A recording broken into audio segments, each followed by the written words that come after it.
హే guys, కోల్కతాలోని RG Kar medical college and హాస్పిటల్లో second year post graduate చేస్తున్న 31 years trainee doctor 36 hours work చేసి కాస్త రెస్ట్ తీసుకుందామని అదే హాస్పిటల్లో ఉన్న సెమినార్ హాల్లో రెస్ట్ తీసుకుంది. సీన్ కట్ చేస్తే మార్నింగ్ అవ్వగానే ఆ రెస్ట్ తీసుకుంటున్న యువతి శవమై కనిపించింది. మొదట్లో పోలీసులు దీన్ని సూసైడ్ గా చిత్రీకరించారు. కానీ తర్వాత తెలిసింది ఏంటంటే ఇది సూసైడ్ కాదు, దారుణంగా కొంతమంది కలిసి రేప్ చేసి చంపేశారు అని. అసలు అక్కడ ఏం జరిగింది, యువతిని ఎందుకు ఇలా చేశారు, దీని వెనుక ఇంకా ఎవరెవరు ఉన్నారు, ఇవన్నీ ఇన్ డీటెయిల్ గా తెలుసుకునే ప్రయత్నం చేద్దాం. ఇలాంటి మరెన్నో ఇంట్రెస్టింగ్ ఫ్యాక్ట్స్ కోసం సబ్స్క్రైబ్ టు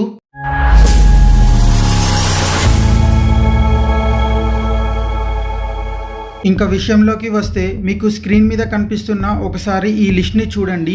ఈ లిస్ట్ ని చూసి డాక్టర్ ప్రిస్క్రిప్షన్ అని అనుకోకండి. అది డాక్టర్ ప్రిస్క్రిప్షన్ కాదు, అది 31 సంవత్సరాల ఆ డాక్టర్ ఒంటి మీద ఉన్న గాయాల తాలూకా లిస్ట్. ఇక పూర్తి డీటెయిల్స్ లోకి వెళ్తే ఆగస్టు 8న ఆర్జికర్ మెడికల్ కాలేజ్ అండ్ హాస్పిటల్లో ట్రైనీగా ఉన్న 31 సంవత్సరాల ఒక యువతి పీజీ సెకండ్ ఇయర్ చదువుతుంది. అయితే 36 అవర్స్ వర్క్ చేసిన తర్వాత సెమినార్ హాల్లో తన కొలీగ్స్ తో కలిసి డిన్నర్ చేసింది. ఇంకా డిన్నర్ అయిపోయాక తన కొలీగ్స్ వాళ్ళ వర్క్స్ కి వెళ్లారు. ఇంకా ఇంటికి వెళ్లిపోయే వాళ్ళు ఇంటికి వెళ్లారు. ఈ dinner around night 2 o'clock to 2:30 మధ్యలో జరిగింది. అయితే కంటిన్యూస్ గా 36 అవర్స్ వర్క్ చేయడంతో ఓపిక లేక అదే సెమినార్ హాల్లో రెస్ట్ తీసుకుంది. ఇంకా నెక్స్ట్ డే మార్నింగ్ చూడగానే ఆమె ఒంటి మీద గాయాలతో రక్తంతో తడిసిన మ్యాట్రిస్ మీద సెమీ న్యూడ్ గా కనిపించింది. అయితే వెంటనే పోలీసులు రంగంలోకి దిగి ఆ యువతి సూసైడ్ చేసుకుంది అని చిత్రీకరించే ప్రయత్నం చేశారు. ఇంకా పోలీసులు ఆ యువతి యొక్క పేరెంట్స్ కి కాల్ చేసి వాళ్ళతో మీ కూతురు సూసైడ్ చేసుకుంది అని చెప్పారు. ఈ విషయం తెలిసిన ఆ పేరెంట్స్ వెంటనే తన కూతురుని చూద్దామని హాస్పిటల్ దగ్గరికి వచ్చారు. ఇంకా హాస్పిటల్ దగ్గరికి వచ్చిన వాళ్ళ పేరెంట్స్ కి 3 గంటల వరకు వాళ్ళ కూతురు యొక్క డెడ్ బాడీని అస్సలు చూపించలేదు. అయితే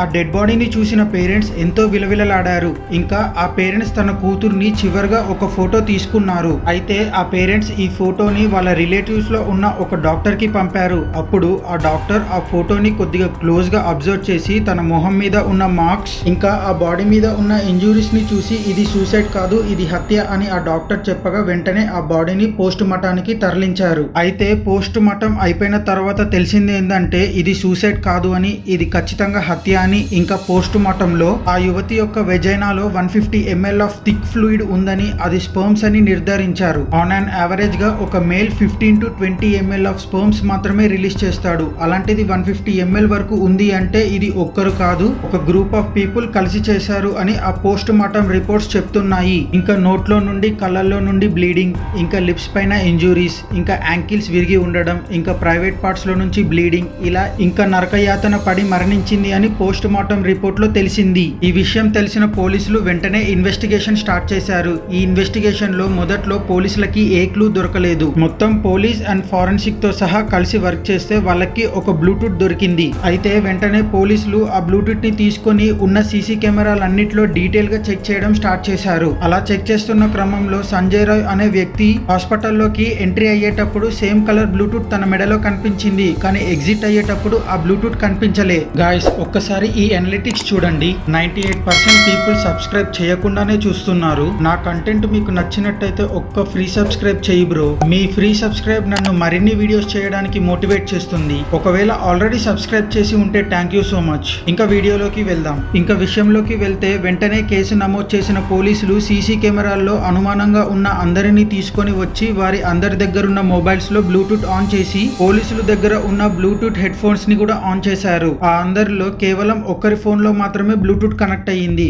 ఆయనే సంజయ్ రాయ్. ఇంకా ఈ సంజయ్ రాయ్ అనేవాడు అంటే పోలీసుల యొక్క హెల్పర్స్ అండ్ ఇన్ఫార్మర్స్ లాగా. అయితే ఈ సివిక్ సర్వీస్ వాలంటీర్ అనేది ఒక కాంట్రాక్ట్ బేస్ వర్క్. వీరు ఎక్కువగా పోలీసులకి హెల్ప్ చేయడం, ఇంకా పోలీసులకి ఇన్ఫార్మర్ లాగా ఉండడం, ఇంకా ఎవరికైనా హెల్త్ బాగోకపోతే హాస్పిటల్ కి తీసుకెళ్లడం, ఇలాంటివి చేస్తూ ఉంటారు. కోల్కతా చీఫ్ మినిస్టర్ అయిన మమతా బెనర్జీ 2019 లో ఈ సివిక్ సర్వీస్ వాలంటీర్ ని తీసుకొని వచ్చారు. అయితే Sanjay Roy RG Kar medical college and hospitals కి అవుట్ పోస్ట్ గా అపాయింట్ చేశారు. దొరికిన కొన్ని ఆర్టికల్స్ ప్రకారం సంజయ్ రాయ్ అనేవాడు ఒక ట్రైన్డ్ బాక్సర్. ఇంకా పార్న్ అడిక్షన్ కూడా ఉంది. ఇంకా నేను ఈ పార్న్ గురించి ఆల్రెడీ ఒక వీడియో చేశాను, dark reality of porn industry అని. ఈ వీడియో అయిపోయాక కుదిరితే ఒకసారి ఆ వీడియో మీద కూడా కూడా లుక్ వేయండి. ఇంకా ఈ Sanjay Roy civic service volunteer అవ్వడంతో హాస్పిటల్లోని అన్ని ఏరియాస్ కి ఈజీగా యాక్సెస్ ఉండేది. సో ఆగస్టు 8న ఒక పేషెంట్ ని హాస్పిటల్లో జాయిన్ చేసి తిరిగి వెళ్లిపోయాడు. ఆ తర్వాత మళ్ళీ అదే పేషెంట్ కి ఎక్స్రే వర్క్ ఉండడంతో మళ్ళీ రాత్రి 11 o'clock వచ్చి ఎక్స్రే తీపించి మళ్ళీ వెళ్లిపోయాడు.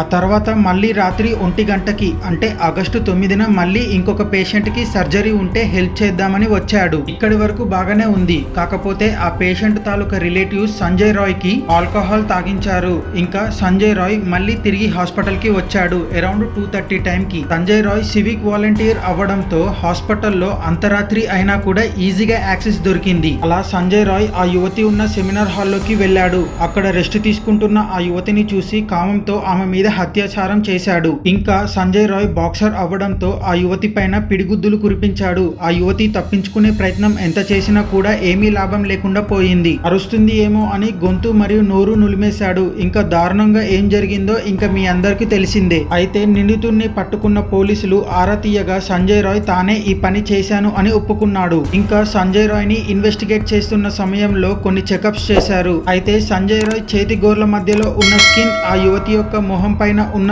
ఘాట్ల యొక్క స్కిన్ రెండు మ్యాచ్ అయ్యాయి. దీనితో పోలీసులు సంజయ్ రాయ్ మీద కేసు నమోదు చేసి అరెస్ట్ చేశారు. సంజయ్ రాయ్ అరెస్ట్ అయినా కూడా ప్రొటెస్ట్లు ఆగలేదు. అయితే అక్కడున్న ప్రొటెస్ట్లు చేస్తున్న వారిలో కొంతమంది అటాక్ చేయడంతో ప్రొటెస్ట్లు అటాక్ చేస్తుంటే పోలీసులు వెంటనే లాఠీ చార్జ్ ఇంకా టియర్ గ్యాసెస్ వాడడం స్టార్ట్ చేశారు. అరెస్ట్ చేసిన కొంతమందిని పట్టుకొని అడగగా తెలిసింది ఏంటంటే అలా అటాక్ చేసింది మెడికల్ స్టూడెంట్స్ కాదు, ఎవరో బయట నుంచి వచ్చి ప్రొటెస్ట్ లో కలిసి అటాక్ చేశారు అని తెలిసింది. ఇంకా ఆ యువతి చనిపోయిన న్యూస్ బయటికి వచ్చిన వెంటనే కాలేజ్ ప్రిన్సిపల్ ఒక స్టేట్మెంట్ పాస్ చేశాడు. అదేంటంటే ఆ సెమినార్ హాల్లో పడుకోవడం ఆ యువతి తప్పు అని. ఆ స్టేట్మెంట్ తో ప్రొటెస్ట్లు మరింత పెరగగా ఆ ప్రిన్సిపల్ రిజైన్ చేశాడు. అప్పుడు ఆ గవర్నమెంట్ ఆ రిజిగ్నేషన్ ని యాక్సెప్ట్ చేయకుండా ఆ ప్రిన్సిపల్ ని వేరే కాలేజ్ కి ట్రాన్స్ఫర్ చేశారు. అయితే ఇప్పుడు ఈ కేసు సిబిఐ చేతిలోకి వెళ్ళింది. అయితే ఇక్కడ నాకు పర్సనల్ గా కొన్ని క్వశ్చన్స్ వచ్చాయి. అందులో మొదటిది ఏంటంటే యావరేజ్ గా ఒక వ్యక్తికి 15 to 20 ml ఆఫ్ స్పర్మ్స్ మాత్రమే రిలీజ్ అవుతాయి. అలాంటిది ఆ యువతి శరీరంలో 150 ml ఆఫ్ స్పర్మ్స్ ఉన్నాయి. అంటే ఇది ఒక్కరు కాదు, ఒక గ్రూప్ ఆఫ్ పీపుల్ చేశారు అని. రెండోది న్యూస్ బయటికి వచ్చిన వెంటనే పోలీసులు మినిమం చెకింగ్ లేకుండా సూసైడ్ చేసుకుంది అని చిత్రీకరించే ప్రయత్నం చేశారు. అంటే దీని వెనక ఎవరో బడాబాబులే ఉన్నారు. మూడవది ఇంకా అన్ని ఏరియాస్ లో కెమెరా ఉన్న సెమినార్ హాల్లో మాత్రం కెమెరా లేదు. అంటే ఇది ప్రీ ప్లాన్డ్ కూడా అయి ఉండొచ్చు. ఇంకా ఈ విషయం సిబిఐ చేతిలోకి వెళ్ళింది కాబట్టి ముందు ముందు తెలుస్తుంది ఈ పనిలో ఇంకా ఎవరెవరు ఇన్వాల్వ్ అయి ఉన్నారో అని. ఇంకా ఈ వీడియోకి ఇంతే. మళ్ళీ వచ్చే వీడియోలో కలుసుకుందాం. అంతవరకు Tata, take care, by by now. ఈ వీడియో గురించి మీరు ఏమనుకుంటున్నారో కింద కామెంట్ చేయండి. వెళ్ళిపోయే ముందు సబ్స్క్రైబ్ చెయ్యి బ్రో. ఆల్రెడీ సబ్స్క్రైబ్ చేసి ఉంటే thank you so much. Thank you, take care, by by now.